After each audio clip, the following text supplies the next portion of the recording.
قال سننظر وصدقت أم كنت من الكاذبين اذهب بكتابي هذا فالقه إليهم ثم تول عنهم فانظر ماذا يرجعون قالت يا أيها الملأ إني ألقي إلي كتاب كريم إنه من سليمان وإنه بسم الله الرحمن الرحيم ألا تعلوا علي وأتوني مسلمين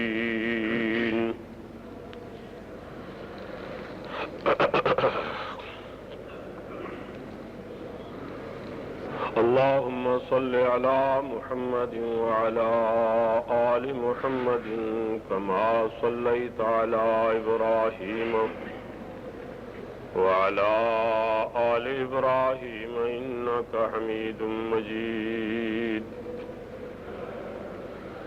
اللهم وعلى آل إبراهيم إنك حميد مجيد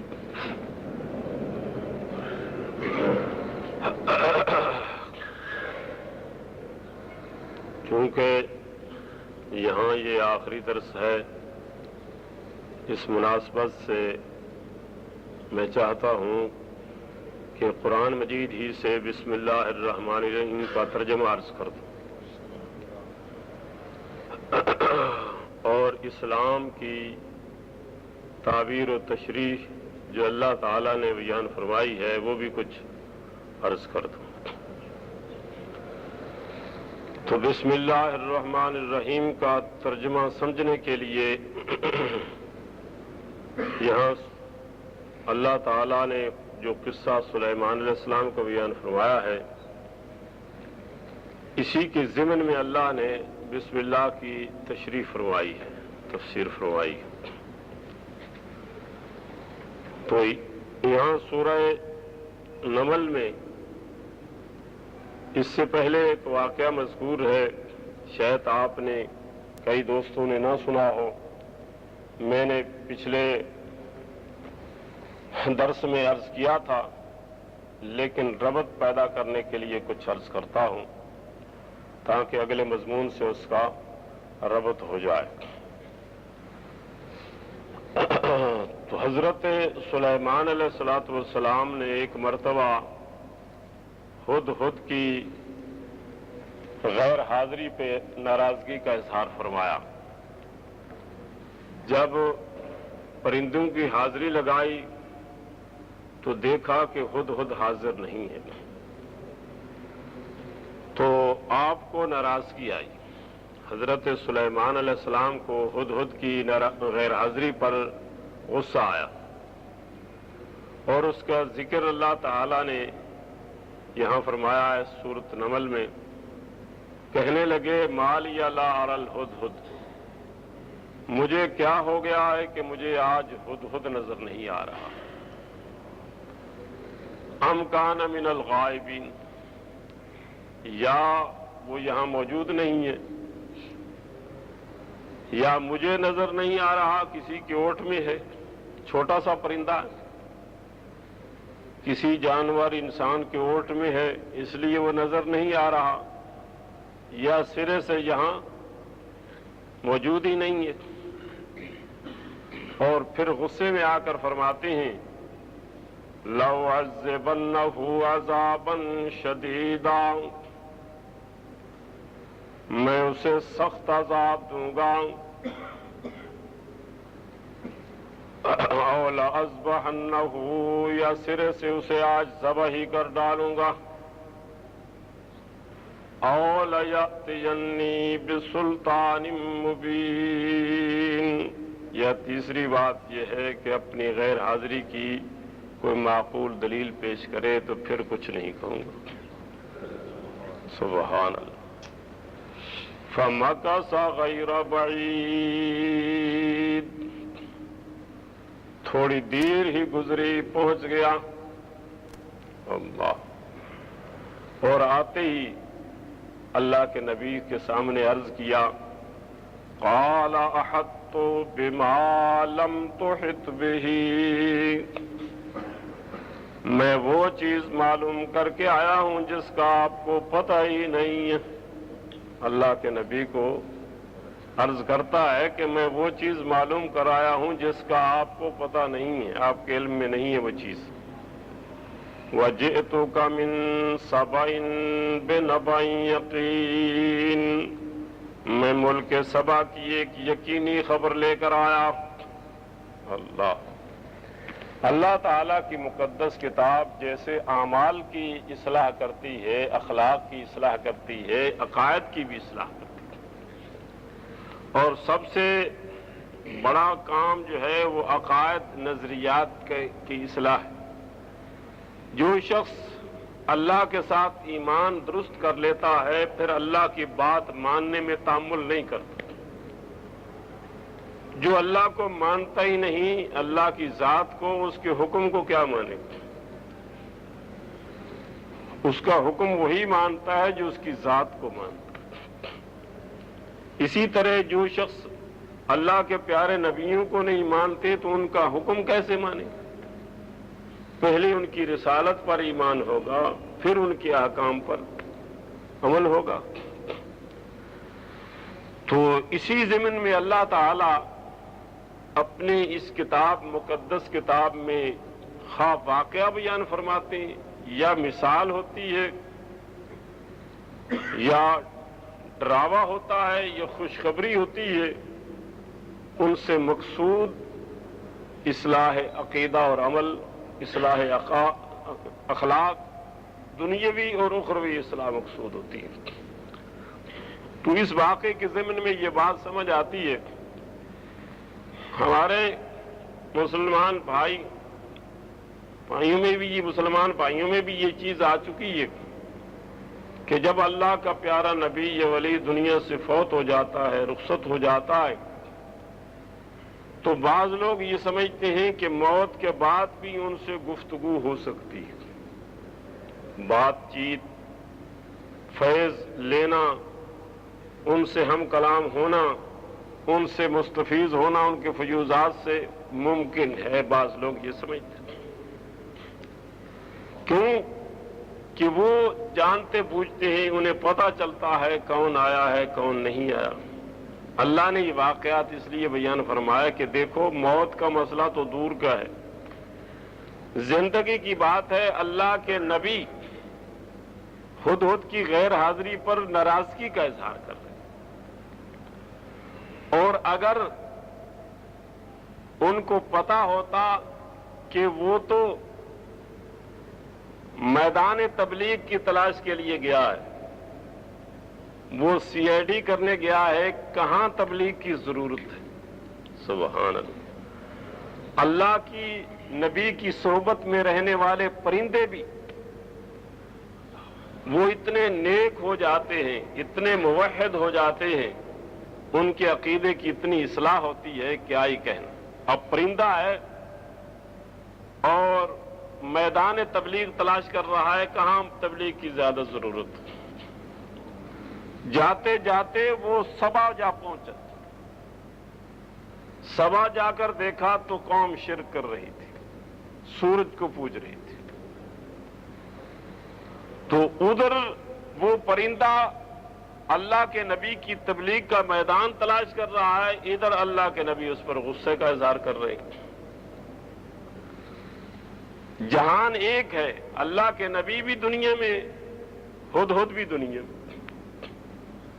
جہاں حضرت سلیمان بیٹھے ہیں وہ بھی دنیا کا ایک شہر ہے، جہاں وہ گیا ہے وہ بھی دنیا کا ایک شہر ہے۔ لیکن جب موت آتی ہے تو صرف ایک ملک کا فاصلہ نہیں ہو جاتا، بلکہ پورے عالم کا فاصلہ ہو جاتا ہے، وہ جہان بدل جاتا ہے۔ یہ دنیا کا جہان ہے، موت کے بعد برزخ اور عقبہ کا جہان آتا ہے، آخرت کا جہان آتا ہے۔ اس جہان کے امور اس جہان سے انتہائی مختلف ہے۔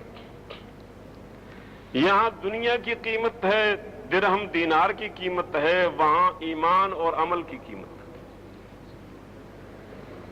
وہاں انسان جب ہم پہنچیں گے وہاں یہ نہیں پوچھو گی کہ کون بادشاہ ہے، یہ کس ملک کا وزیر اعظم ہے، کس ملک کا صدر ہے، یہ سوال نہیں ہوگا، بلکہ یہ پوچھو گی کہ یہ کیسا آدمی ہے، مومن ہے کہ کافر ہے۔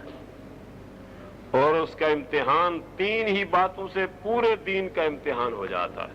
قبر میں جب مردہ کو رکھا جاتا ہے 3 سوال ہوتے ہیں، من ربوں کا، من نبیوں کا، ما دینوں کا، یہ پورے دین کا خلاصہ ہے۔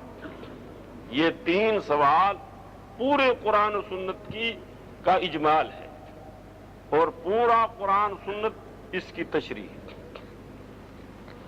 بس یہی چیزیں آگے ان کا سوال ہوگا، انہی کے بارے میں ہم نے سوچنا ہے کہ ہم نے اپنے رب کو سمجھا یا نہیں، اپنے رب کو مانا یا نہیں، اپنے پیغمبر کو سمجھا یا نہیں سمجھا، اپنے پیغمبر کی بات کو تسلیم کیا یا نہیں کیا، اور اسلام کو ہم نے سمجھا ہے کہ نہیں۔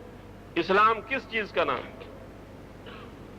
قرآن اور محمد مصطفیٰ کا فرمان، یہ 2 چیزیں اسلام ہیں۔ ان کے بارے میں سوال ہوگا کہ تم نے ان 2 چیزوں کو سمجھا ہے، اس پہ عمل کیا ہے نہیں کیا۔ تو بھائیو، اس جہان میں قیمت قرآن و سنت کی ہوگی، اسلام کی قیمت ہوگی، اللہ پر ایمان اور پیغمبر پر ایمان کی قیمت ہوگی۔ دنیا میں اس چیز کی کوئی قیمت نہیں، یہاں دینار اور درہم کی قیمت ہے، سونے اور چاندی کی قیمت۔ عمل صالح کی کمی ہوگی، وہ مفلس ہوں، بھوکے ہوں گے، وہ دیوالیے ہوں گے، اللہ کے حضور ان کی کوئی قدر قیمت نہیں۔ حتی اذا جاء احدهم الموت، مالک فرماتے ہیں جب کسی پر موت کا وقت آتا ہے، قال رب ارجعون، وہاں جا کر پتہ چلتا ہے کہ میں نے دنیا میں کیا کرنا تھا اور کیا کیا۔ اللہ سے گزارش کرتا ہے، درخواست دیتا ہے، رب ارجعون، میرے مالک مجھے دنیا میں واپس بھیجیے۔ کیوں؟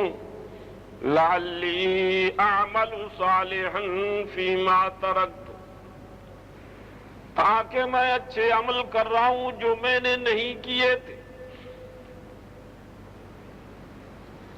قال کلا، جواب ملے گا ہرگز نہیں، اب دنیا پہ واپسی ناممکن محال ہے۔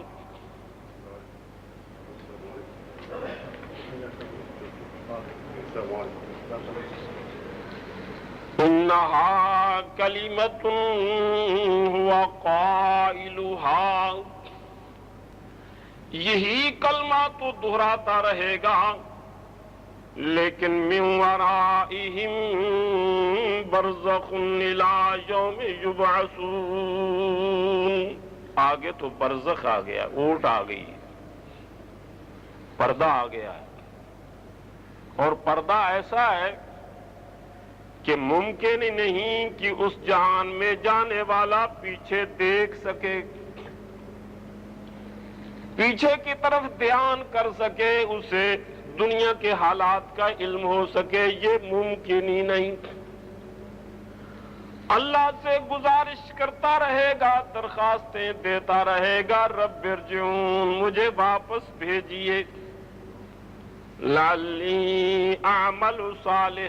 اور ہمارے بھائی جمعرات کو انتظار میں ہوتے ہیں کہ آج آنا ہے، جو دنیا سے گئے ہیں انہوں نے آج آنا ہے، وہ اپنے گھر میں آ کر دروازے پر کھڑے ہو جاتے ہیں، وہ انتظار میں رہتے ہیں کہ ہمارے لیے کون ختم بھیجتا ہے، کوئی کھانے کپڑے وغیرہ کلام کون بھیجتا ہے۔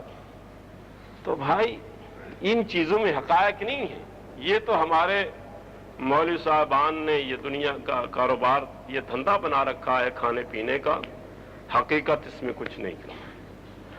اب اللہ فرماتے ہیں وہ عرض کرتا رہے گا، رب ارجعون، مالک مجھے واپس بھیجیے، اللہ، اور اگر وہ آ سکتا ہے تو درخواست دینے کی کیا ضرورت ہے کہ مجھے واپس بھیجو؟ اگر چھٹی ہے آنے جانے کی تو اس بات کا، اس کلمے کا کیا مطلب ہوگا کہ اللہ مجھے واپس دنیا میں بھیجے؟ دنیا میں وہ آ ہی نہیں سکتا۔ اور اللہ نے کہا انہا کلمۃ ہوا قائلھا، یہ بات تو دہراتا رہے گا لیکن من ورائہم برزخ الی یوم یبعثون، آگے دنیا اور اس جہان کے درمیان اوٹ آ گئی ہے، آگے تو جا سکتا ہے پیچھے نہیں جا سکتا۔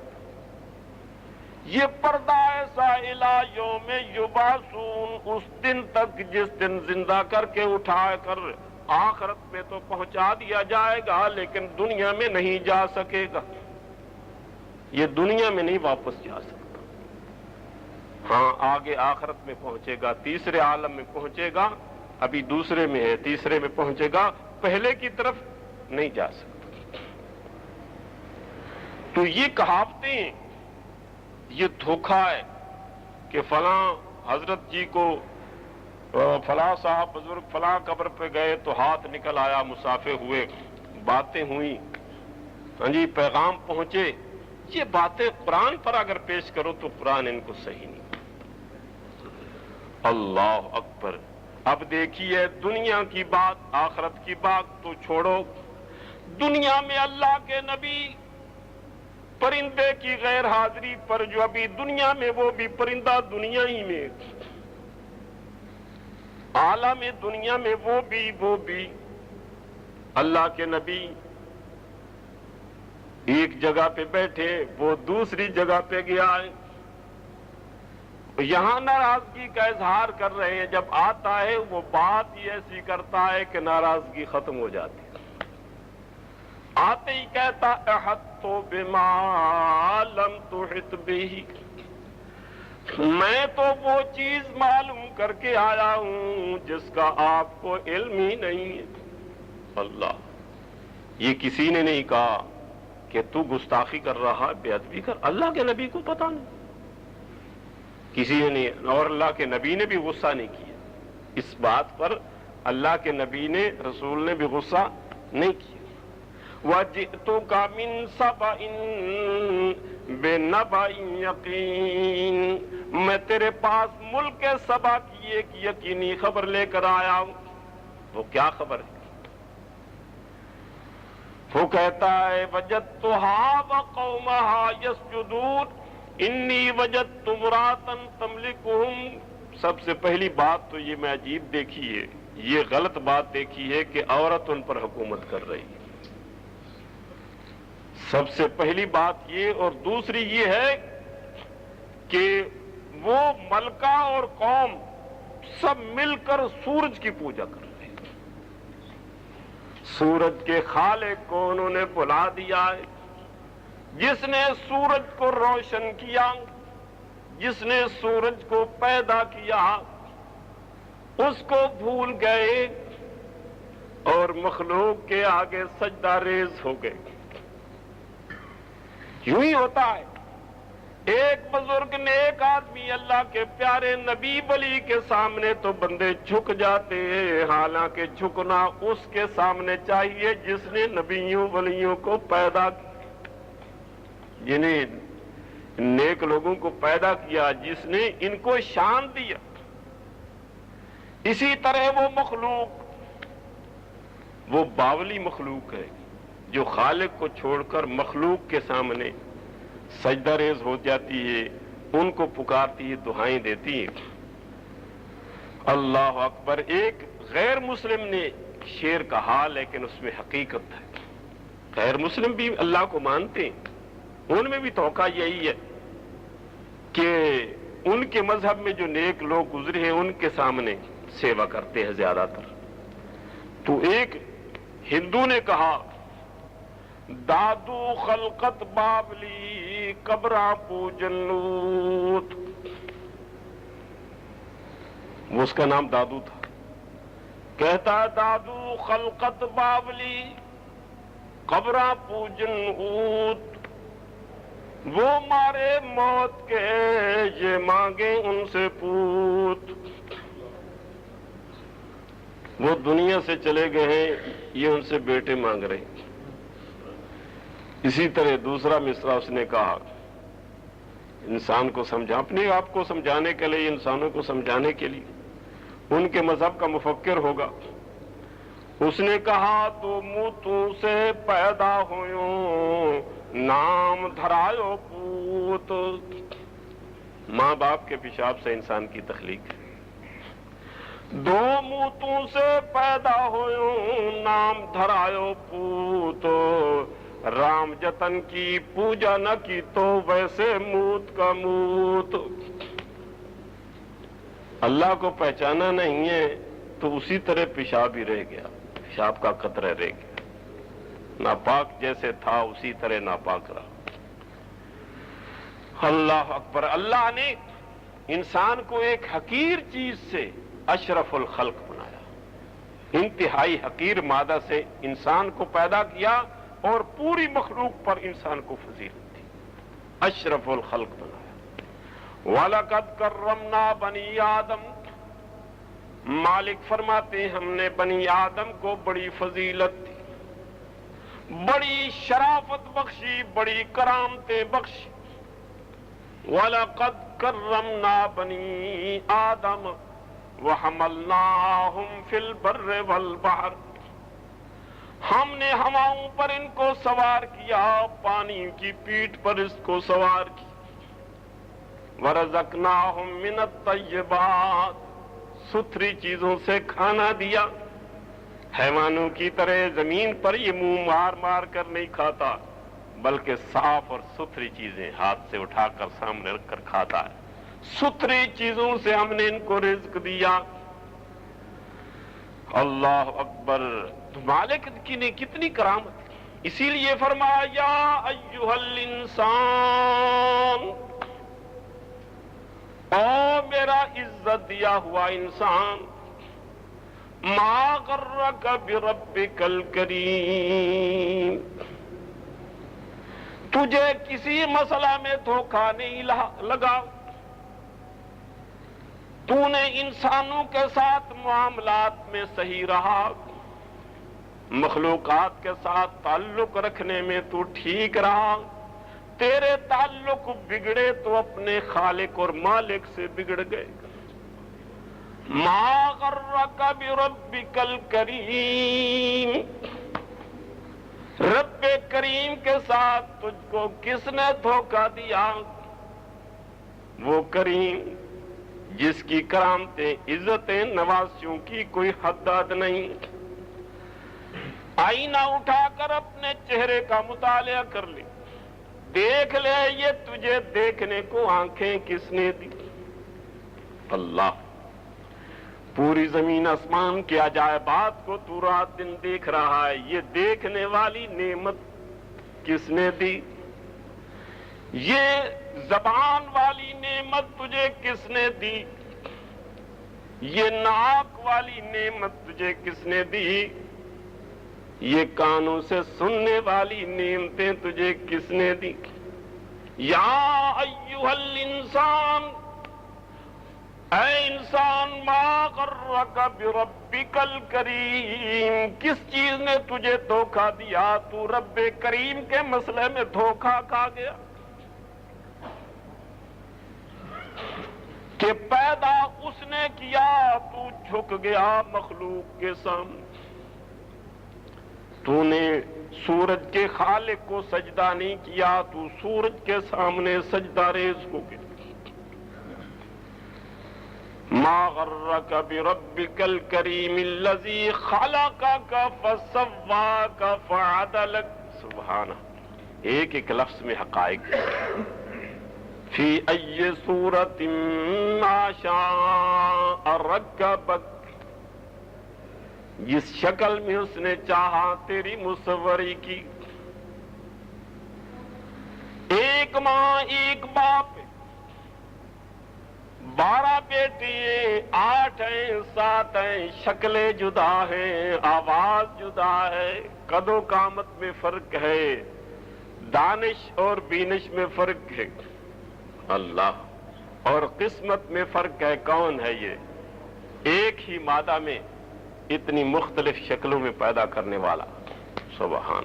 تو بہرکیف وہ تعجب کا اظہار کرتے ہوئے وہ کہتا ہے کہ میں نے جا کر دیکھا، ایک تو حیرانی کی یہ بات ہے کہ عورت ان پر حکومت کرتی ہے، ان کا ذہن اتنا معوف ہو گیا ہے کہ وہ سمجھ ہی نہیں سکے کہ حکومت کے قابل کون، مرد ہوتا ہے یا عورت۔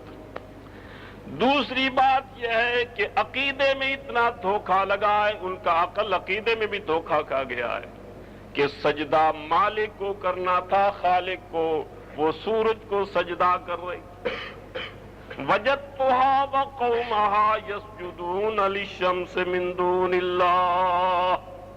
پرندے کو تعجب ہو رہا ہے، نبی کی صحبت میں پرندہ بیٹھے تو اہل توحید ہو جائے، انسانوں کو قرآن ملے پھر بھی توحید نہ سمجھے، حیرانی کی بات ہے۔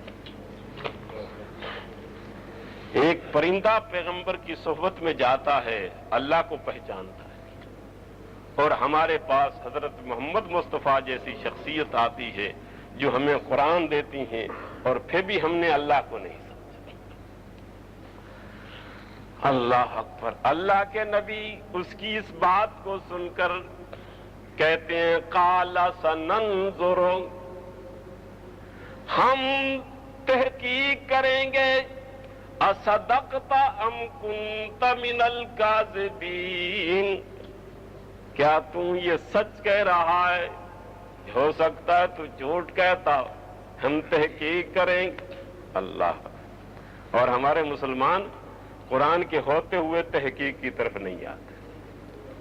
قرآن موجود ہے، محمد مصطفیٰ کا فرمان موجود ہے، حدیث کی کتابیں لکھی، پوری امت کا اتفاق ہے اصح الکتب بعد کتاب اللہ صحیح البخاری، اللہ کی کتاب کے بعد مخلوق کی کتابوں میں سے سب سے زیادہ صحیح کتاب بخاری شریف۔ حدیث کی کتابیں صحیح موجود ہیں ہمارے پاس۔ قرآن مجید جس طرح لوح محفوظ سے قلب مصطفیٰ پر اترا تھا، اسی طرح منوً محفوظ ہے۔ کوئی تبدیلی ہوئی ہے؟ کوئی تبدیلی نہیں۔ اللہ نے وعدہ کیا اس کتاب کے بارے میں، انا نحن نزلنا الذکر وانا لہ لحافظون، اس کتاب کے اتارنے والے بھی ہم اور اس کتاب کے رکھوالے محافظ بھی ہم۔ سوال ہی نہیں پیدا ہوتا کہ اس کو کوئی مٹا سکے۔ حدیث قدسی ہے، مسلم شریف میں آتی ہے، رسول پاک صلی اللہ علیہ وسلم کو اللہ تعالیٰ فرماتے ہیں، اے میرے پیارے محبوب، انزلت علیک کتابا لا تغسلہ الماء، میں نے آپ پر ایسی کتاب اتاری ہے جس کو پانی نہیں دھو سکتا، کیونکہ صرف کاغذوں میں لکھی ہو تو پانی دھو سکتا ہے، کاغذ پانی میں ضائع ہو جاتے ہیں۔ فرمایا میں نے صرف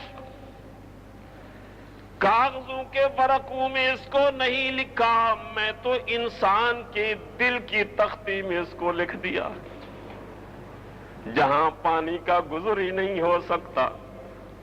فرمایا میں نے تیرے دل کی تختی میں اور قیامت تک آنے والے انسانوں کی دلوں کی تختی پر میں نے اس کو لکھ دیا، اس کو پانی نہیں دھو سکتا۔ یہ وہاں لکھا گیا ہے جہاں سو کر انسان پڑھ سکتا ہے، تقرأہ نائما ویقظان، سو کر پڑھو یا جاگتے ہوئے پڑھو، آپ کی مرضی ہے، سوتے ہوئے بھی آپ اس کو پڑھ سکتے۔ سبحان اللہ۔ اور اسی طرح کے کئی واقعات ہیں علماء کرام کے، نیند میں پارہ دو پارے پڑھ جاتے، نیند میں۔ کوتی آدمی جو کتے رکھنے والا ہو، وہ رات کو سوتا تو کتوں کو ہانکتا ہے، یہ کام جو کام دن کو کرتا رات کو اسی طرح تخیل میں وہی چیزیں دیکھتا ہے۔ جو سارا دن قرآن پڑھتے ہیں، رات کو بھی نیند میں بھی وہ قرآن پڑھتے ہیں۔ میرے محترم استاد تھے، وہ بیان کرتے تھے کہ میں درس دیا، نیند میں درس دیتا ہوں، ہمارے ساتھی بیٹھ کر پورا ایک ایک ربع، جو ایک پارے کا ربع تک درس ہو جاتا تو وہ 7 باتیں لکھ بھی لیتے تھے۔ یعنی اتنا تفسیر یاد تھی کہ وہ نیند میں بھی وہ سبق پڑھا رہے ہوتے، جیسے جاگتے ہوئے سبق نیند میں، جو کام دن کو ہوتا ہے انسان وہی رات کو کرے۔ اللہ اکبر۔ تو فرمایا یہ کتاب ہم نے ایسی اتاری ہے آپ پر کہ اس کو آپ سوتے بھی پڑھ سکتے ہیں، جاگتے ہوئے بھی پڑھ سکتے ہیں۔ سبحان اللہ۔ تو کہتے ہیں سننظرو، ہم تحقیق کریں۔ اللہ، مسئلہ سمجھ آ گیا۔ لوگ کہتے ہیں کہ مرید گھر سے چلتا ہے، پیر صاحب کو پہلے پتا چل جاتا ہے کون آ رہا ہے، کس ارادے سے آ رہا ہے۔ اس قسم کی باتیں، نظریات لوگوں میں معروف ہیں۔ اللہ فرماتے ہیں قرآن پڑھ کر دیکھو، دنیا میں کوئی ہستی اگر کسی کے دلوں کے راز کو معلوم کر سکتی ہوتی تو سب سے پہلے اللہ کے نبیوں میں یہ وصف ہوتی۔ وہ دلوں کے رازوں کو پتہ کر لیتے۔ دلوں کے رازوں کا بوجھنا تو کجا رہا۔ وہ کہتے ہیں ہدہد کو ہم تحقیق کریں گے، کیا تو سچ کہہ رہا ہے یا تو غلط بیانی سے کام لے رہا ہے، ہم تحقیق کریں گے۔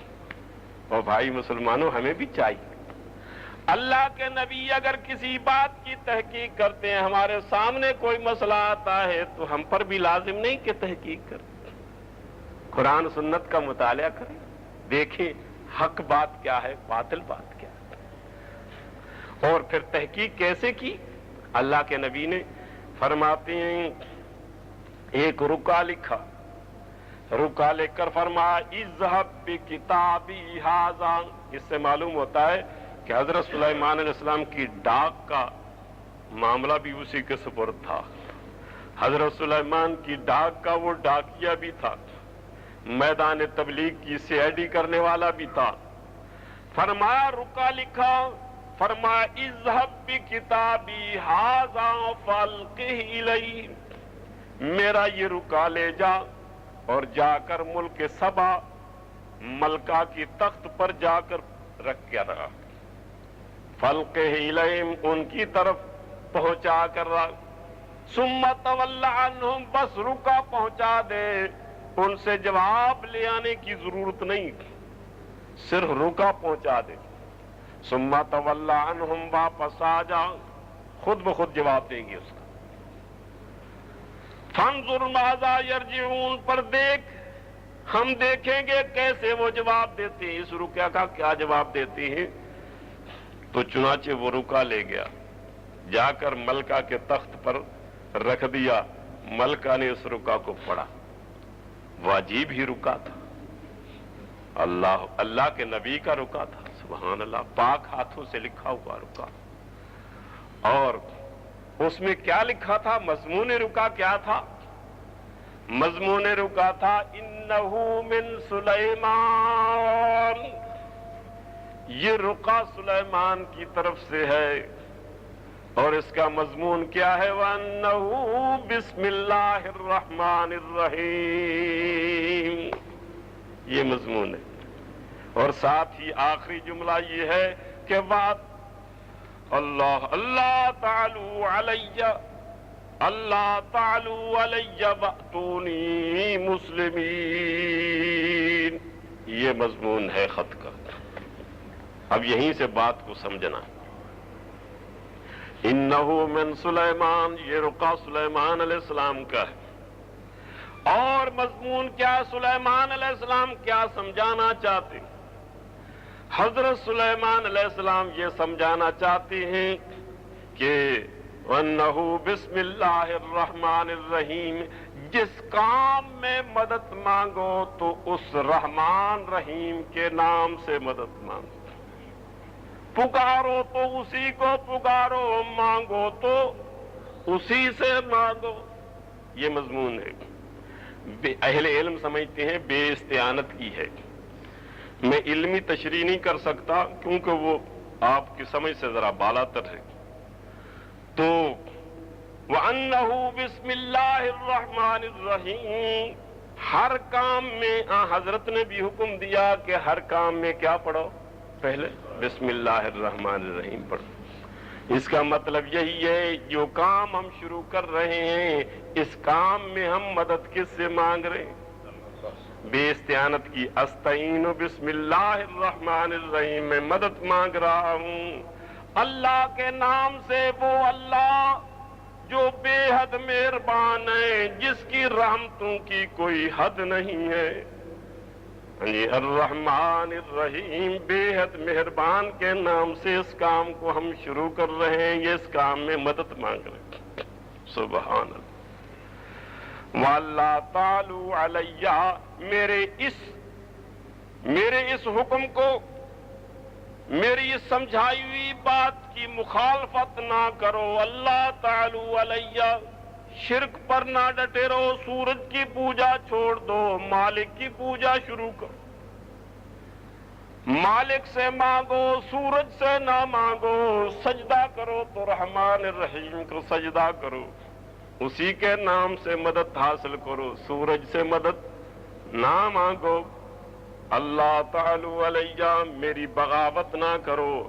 وحدت میں حاجت روا مشکل کشا ایک اللہ کو مانو، یہی اسلام ہے۔ اس اسلام کو مان کر میرے سامنے آج وَأَتُونِي مُسْلِمِينَ، اسلام اسی چیز کا نام ہے، اور مسلمان بن کر آج۔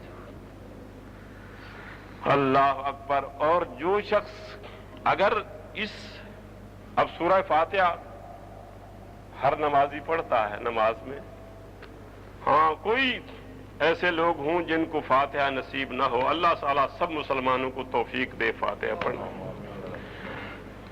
امام منفرد تو پڑھتا ہی ہے، اس میں ہے ایاک نعبد و ایاک نستعین۔ ہر نمازی اپنے مالک سے عہد کرتا ہے، وعدہ کرتا ہے، ایاک نعبد، خاص تیری ہی ہم عبادت کر رہے ہیں اور مرتے دم تک تیری ہی عبادت کرتے رہیں گے۔ کیونکہ نعبد مضارع کا صیغہ ہے گرامر کے اعتبار سے، اور مضارع میں حال اور استقبال دونوں زمانے ہوتے ہیں۔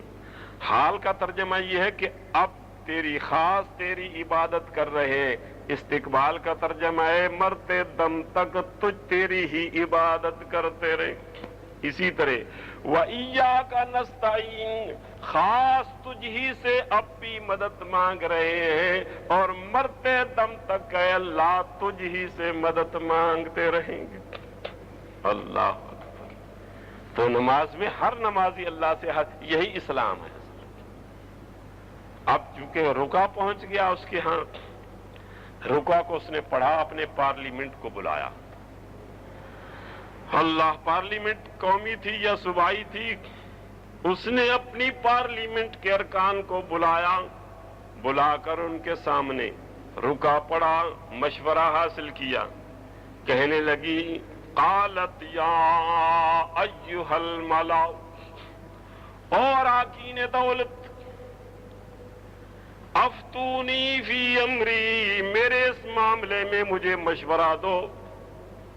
ما کنت قاطعۃ امرا حتی تشہدون، میں اتنے تک کوئی فیصلہ نہیں کروں گی جب تک تم فیصلہ نہیں دو گے، حاضر نہیں ہوگے۔ آؤ سامنے بیٹھ کر مجھے مشورہ دو کہ کیا کرنا۔ ایک رکوع آیا ہے، میں رکوع بھی سناتی ہوں اور پھر فیصلہ کرو اس کا جواب کیا دینا ہے۔ اللہ، تو کہنے لگے قالوا نحن اولو قوۃ واولو باس شدید، یوں ہر ایک چاہے اس کے پاس طاقت ہو یا نہ ہو، ہاں جی، ہر شخص طاقت دکھاتا تو ہے، چھوٹا ملک ہو بڑا ملک ہو، کمزور ہو طاقتور ہو، جب دشمن آنکھیں دکھائیں تو آنکھوں میں آنکھیں ڈال کر ان کو جواب دیتا ہے، دیتے رہتے، ہمیشہ اصول ہے۔ انہوں نے بھی یہی بات کی، انہوں نے کہا ہم بڑے طاقتور ہیں اور بڑے جنگجو ہیں، اسلحہ کی کمی نہیں ہے، فوج کی کمی نہیں ہے، ہم اپنی ملک کی آنچ پر جانیں قربان کر دیں گے، ہم جو تو حکم دے گی ہم کریں گے، لیکن والامر الیک، حکم تو تیرے ہاتھ میں ہے، فانظری ماذا تأمرین، سوچ لے تیرا امر کیا ہے، ہم تو تیرے امر پر لبیک کہنے کو تیار ہیں۔ اگر سلیمان سے لڑنا ہے تو ہماری فوجوں میں کمی نہیں ہے، اسلحہ میں کمی نہیں ہے، ہم سلیمان سے لڑ جاتی، اور اگر لڑنا نہیں ہے تو تیری مرضی کی بات ہے، ہم پیچھے نہیں ہٹیں گے، تو قدم بڑھا ہم تیرا ساتھ دیں گے۔ یہ اصول ہے، کہتے رہتے۔ تو اس نے کہا کہ یہ بات صحیح نہیں، لڑائی صحیح نہیں ہے۔ اس نے کہا قالت ان الملوک اذا دخلوا قریۃ افسدوها، جب بادشاہ کسی ملک میں گھس جاتے ہیں تو پورے ملک کا ستیہ ناش کر دیتے ہیں، وجعلوا عزت اہلها اذلہ، اور اس ملک کے عزیز لوگ ذلیل ہو جاتے ہیں۔ اللہ وکذالک یفعلون، لڑائی کا تو یہی انجام ہوتا ہے۔ اس لیے میں تو یہ نہیں کہتی کہ لڑائی ہو، میری رائے یہ ہے کہ صلح اور امن کی باتیں ہونی چاہیے۔ تو صلح امن کی باتیں کیسے ہوں؟ وہ کہنے لگی میں ایک وفد، ایک قافلہ بھیجتی ہوں سلیمان علیہ السلام کی خدمت میں، تو اس قافلے کے ہاتھ ہدایہ بھیجتی ہوں، تحفے بھیجتی ہوں، جی بہت بڑے قیمتی تحفے۔ اگر وہ میرے ہدیوں کو وہ قبول کرتا ہے تو پھر یوں سمجھو کہ وہ دنیا دار آدمی ہے، راضی ہو گیا، اس کو تبلیغ کی کیا ضرورت ہے، مذہب کی اسے کیا ضرورت ہے، اسے تو پیسے کی ضرورت ہے، پیسہ ہم سے لے گا اور سلو کر لے گا ہم سے۔ اور اگر اس نے ہمارے ہدیے قبول نہ کیے اور اسی اپنی تبلیغ پر، ہمارے مذہب چھڑانے پر اس نے اصرار کیا، تو پھر یوں سمجھو کہ وہ اللہ کا رسول ہے، نبی ہے، پھر اس کی بات ماننی پڑے گی۔ اللہ، چنانچہ اس نے یہ صورت پیش کی، سب نے لبیک کہی، اس نے ایک قافلہ روانہ کر دیا، کہنے لگی وَإِنِّي مُرْسِلَةٌ إِلَيْهِمْ بِهَدِيَّةٍ فَنَاظِرَةٌ بِمَا يَرْجِعُ الْمُرْسَلُونَ۔ ہم دیکھتے ہیں کہ یہ اللہ کا نبی ہے یا عام بادشاہ ہے، اس بات کی تحقیق کریں۔ اللہ فلما جاء سلیمان، قافلہ پہنچ گیا تحفے تحائف لے کر، بہت بڑے قیمتی تحائف لے کر جب قافلہ پہنچا، اللہ کے نبی کو تو مزید غصہ آ گیا کہ ان ظالموں نے کیا سمجھا کہ ہم دنیا کے بھوکے؟ کہنے لگے قال اتمدوننی بمال، کیا تم مجھے مال پر راضی کرنا چاہتے ہو؟ فما آتانی اللہ خیر مما آتاکم، تمہاری دولت سے کروڑ گنا زیادہ بہتر دولت اللہ نے مجھے دے رکھی۔ بل انتم بہدیتکم تفرحون، یہ تو تمہارا مزاج ہے کہ تم دنیا پر خوش ہوتے، میں تو دین پر خوش ہوتا۔ اللہ، ارجع الیہم، واپس لے جاؤ یہ سب کچھ، فَلَنَأْتِيَنَّهُمْ بِجُنُودٍ لَّا قِبَلَ لَهُمْ بِهَا، میں لشکر لے کر آ رہا ہوں، نبٹ لوں گا تم سے، وہ لشکر لاؤں گا لا قبل لہم بہا، جن کا مقابلہ تم سے نہیں ہو سکے۔ میرے پاس تو جنوں کے لشکر ہے، دیو کا لشکر ہے، صرف انسانوں کی فوج نہیں، جنوں کی فوج ہے میرے پاس، تو میں اپنا لاؤ لشکر لے کر آتا ہوں اور تم سے نمٹتا ہوں کہ تم شرک پر جمے رہتے ہو، یہ شرک چھوڑ کر توحید کو قبول کرتے ہو، میں تمہاری آزمائش کرتا ہوں، ابھی آتا ہوں۔ بس دفعہ یرکان ایسا چڑھایا کہ وہ مرعوب ہو گئے اور جاتے ہی جا کر انہوں نے ملکہ بلقیس کو، ملکہ سبا کو ساری حقیقت سنا دی، تو وہ بھی مرعوب ہو گئے، وہ بھی ڈر گئی۔ اس نے کہا کہ لشکر آنے سے پہلے ہم پہنچے، پہلے پہنچنا چاہیے۔ اللہ، خوش قسمتی اس کی کہ اسلام اس کو نصیب ہونا تھا، اس نے اسلام پر حکومت کو ترجیح نہیں دی۔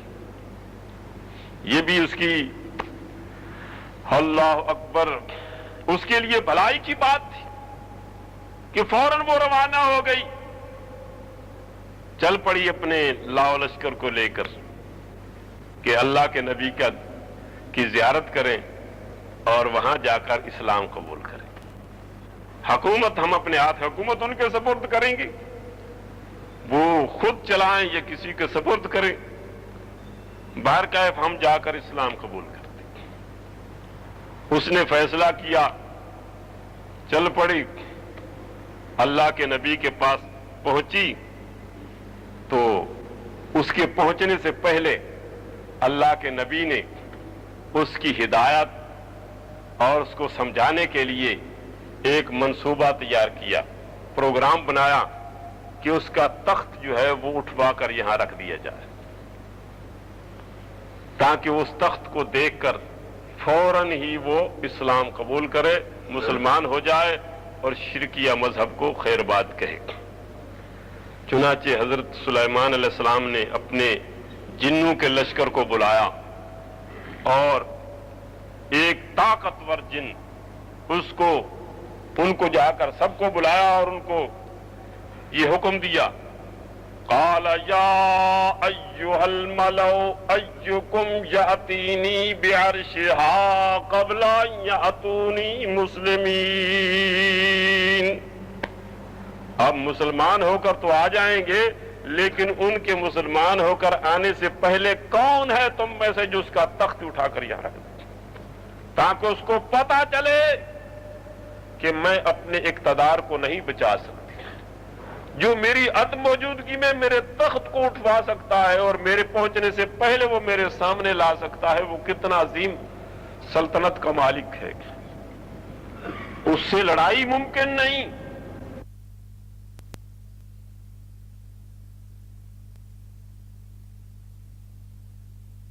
علیہ لقوی امین، میں اٹھا بھی سکتا ہوں اور امانتی بھی ہوں، جیسا ہے ویسا ہی اٹھا کر یہاں رکھ دوں گا، اس میں کوئی تبدیلی بھی نہیں کروں گا، جیسے ہے ویسا میں اٹھا کر آپ کے سامنے رکھ دیتا ہوں۔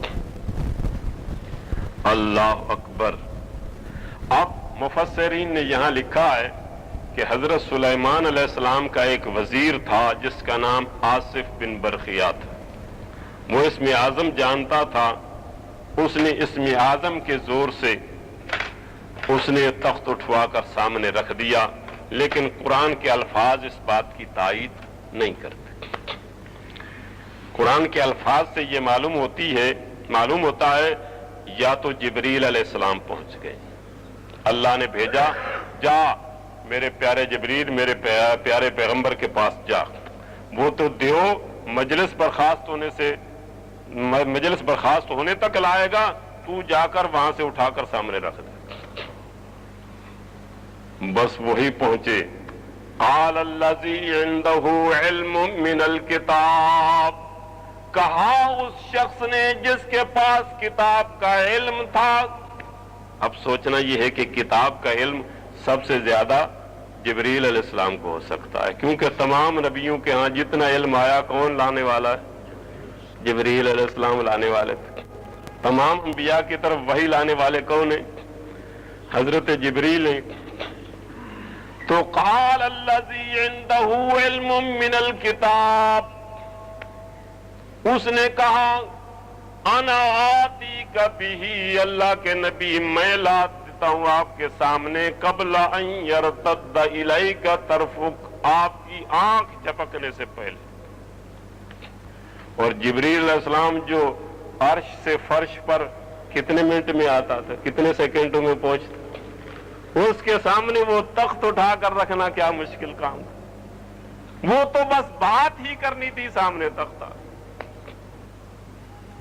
اللہ ایک بات تو یہ کرینے کی آ سکے، دوسری بات یہ ہے کہ اللہ نے خود اپنی قدرت سے اٹھا کر سامنے رکھ دیا۔ معجزہ ہے سلیمان علیہ السلام کا۔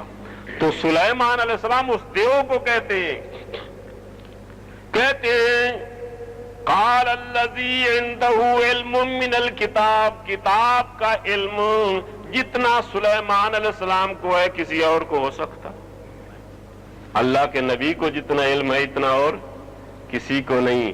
اللہ کے نبی دیو کو کہتے ہیں تو میری مجلس برخاست ہونے سے پہلے، مجلس برخاست ہونے کی مقدار تو مدت مانگ رہا ہے، اور میں انا آتی کبھی قبل ان یرتد الیک طرفک، اللہ نے فون کیا میرے پیغمبر بس تیری بات ہی کہنے کی دیر ہوگی، میں اپنی قدرت سے اٹھا کر تیرے سامنے رکھ دوں گا، تو کہہ دے صاف ان کو کہ میں تیری آنکھ جھپکنے سے پہلے لا دیتا ہوں۔ یہ بات اگلے الفاظ اسی بات کی تائید کر رہے ہیں، ورنہ یاد رکھو کسی ولی کی کرامت اس انداز سے بیان کرو کہ نبی کے معجزے کی توہین ہوتی ہو تو وہ کرامت صحیح نہیں ہوتی، کیونکہ مقامات کا فرق ملحوظ ہوتا ہے، مراتب کا فرق ملحوظ رکھنا پڑتا ہے۔ گر فرق مراتب نہ کنی زندگی، اگر مراتب کا فرق نہیں ملحوظ رکھے گا تو یہ تو کفر ہے۔ اللہ کے نبی ساری امت مل جائے تو پیغمبر کے قدموں کے خاک کے برابر بھی نہیں ہو سکتی، پیغمبر کا وہ مقام ہے۔ اور حضرت سلیمان علیہ السلام کا وہ وزیر خواہ کتنا ہی نیک ہو، کتنا ہی ولی کیوں نہ ہو، پر اللہ کے نبی سلیمان علیہ السلام کا مقابلہ تو نہیں کر سکتے۔ تو اب ایسی کرامت جو معجزے کو بھی مات کر دے، ایسی کرامت پیغمبر کے سامنے، یہ پیغمبر کی شان کی توہین ہے۔ اللہ اکبر، یہی بات کرنی تھی۔ حضرت سلیمان نے بات کی، اللہ نے تخت سامنے رکھ دیا۔ حضرت سلیمان کہتے ہیں قال ھذا من فضل ربی، یہ تخت جو سامنے آ گیا ہے نہ میرے وزیر آصف کا کمال ہے نہ کسی اور کا ہے، ھذا من فضل ربی، یہ تو میرے رب کا فضل ہے۔ اب صاف قرآن کے الفاظ بتا رہے ہیں کہ سلیمان علیہ السلام کہتے ہیں میرے رب نے میرے سامنے رکھ دیا۔ قال ھذا من فضل ربی لیبلونی ااشکر ام اکفر، وہ میرا امتحان لینا چاہتا ہے کیا میں اس کی ان نعمتوں کا شکریہ ادا کرتا ہوں یا بے قدری کرتا ہوں، شکریہ نہیں ادا کرتا۔ میرا امتحان لینے کے لیے میرے مالک نے مجھ پر یہ احسان کیا ہے۔ اللہ کے نبی کتنا احسان مانتا ہے اللہ، سبحان اللہ۔ ہم ہیں احسان فراموش کہ رات دن اللہ کی عظیم نعمتوں سے فائدہ اٹھا رہے ہیں، لیکن پھر بھی اس کا شکریہ نہیں ادا کرتا۔ بندہ کو احسان کر دے تو زندگی بھر اس کا احسان یاد رکھتے ہیں، لیکن مالک کے احسان کی طرف ذرا پر بھی دھیان نہیں۔ اس نے رات دن 5 مرتبہ نماز کا حکم دیا ہے لیکن پرواہ تک نہیں۔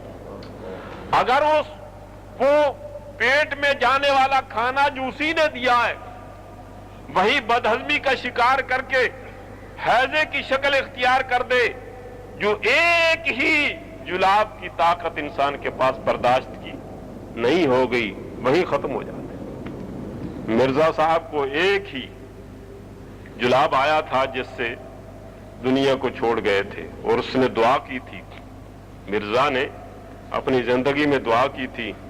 حضرت مولانا ثناء اللہ مرحوم، اللہ کی کروڑوں رحمتیں ہوں ان پر، ہاں جی، بہت بڑے مناظر تھے، مسلمانوں کے ہر مکتب فکر کو ہندوستان میں جہاں بھی کوئی مناظرے کی ضرورت ہوتی، دیوبندی علماء بھی ان کو لے جاتے تھے، بریلوی علماء بھی ان کو لے جاتے تھے، اور اہل حدیثوں کا تو وہ امام تھے، پیشوا تھے۔ تو جب ہی غیر مسلم جب اسلام پر کوئی حملہ کرتا تھا سب سے پہلے میدان میں آنے والے مولانا ثناء اللہ مرحوم تھے۔